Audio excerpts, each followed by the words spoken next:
Welcome everybody to the Week 8 presser.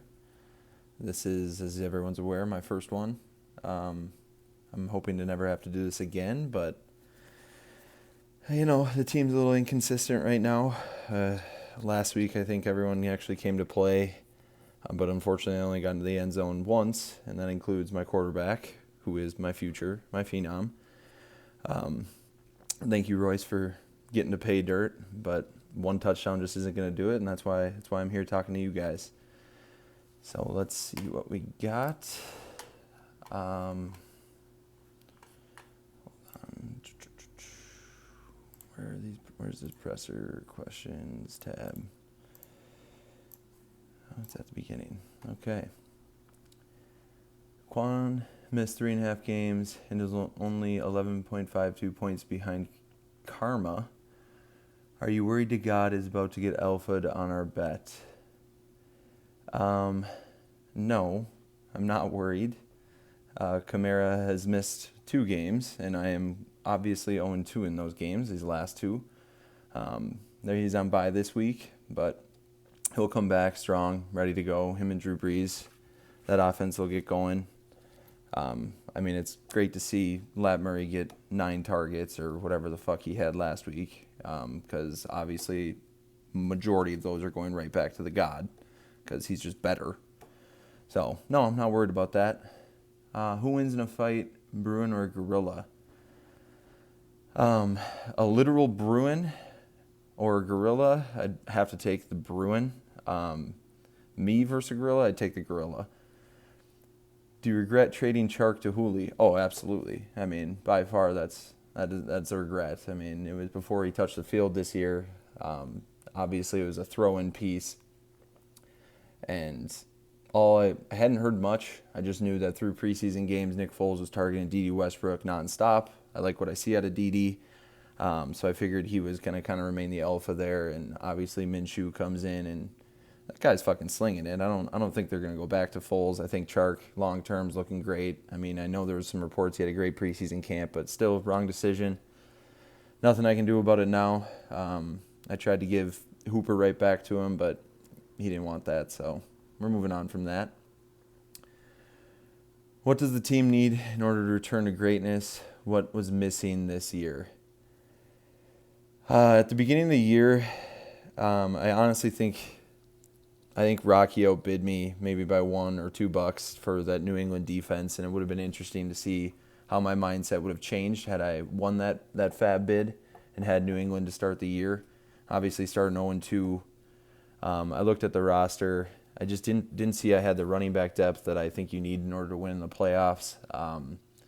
And just kind of taking a peek around the league, it was just me, what do I really think my chances are of winning a championship? You can get lucky in the playoffs, but it's one thing to be committed to luck, and it's another thing to kind of prepare for the future, and made a decision to kind of sell some assets, make some moves, get even younger than I was. And it wasn't an old team, but now we're sitting, I think John Brown's my oldest player, and then I don't think I have anyone over 25 on the roster.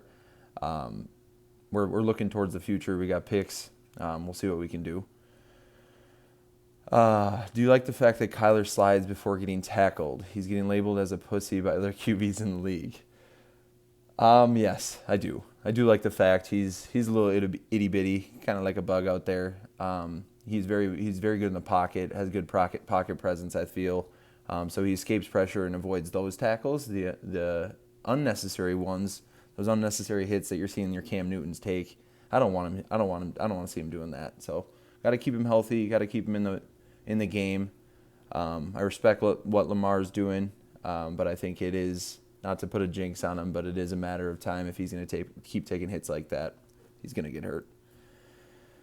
If you both had to drink 20 McGolden Lights and fight in an octagon, who do you think would win between you and JP? There's no doubt about it, with 0 McGolden Lights, that I would win. And after 20, then it's all but guaranteed. I don't even think Vegas puts out a line for that one. 2-man case race, and you get to pick one player from your team. Who do you pick and why? Ooh, that's a great question. Who do I pick and why? I am going to pick my Arkansas boy, Hunter Henry. Mainly because he's from fucking Arkansas or wherever the fuck he's from. He went to Arkansas. A guy knows how to fucking party. And he's a big ass motherfucker. Who do you want to see win the championship and make Chi-City Bros great again? Well, myself is the number one answer. I think my team is good enough to be in the playoffs. This loss to Bug this past week was not a part of the plans. I think if we get to 6 and 7 here, win 3 of the next 5, we still got a shot at it. But assuming that I do not win the championship or I do not make the playoffs, I think the person that can make Chi-City Bros great again, I don't think I can add any more to the club. So, yeah, it's hard. Yeah, I'm just not even going to answer that because it's probably a repeat. And honestly, yeah, I'm gonna leave it at that. All right, thanks. That's gonna wrap this thing up. Sorry, I'm moving from one thing to the next, so can't spend too much time on it. But hopefully you guys appreciate it and enjoyed it.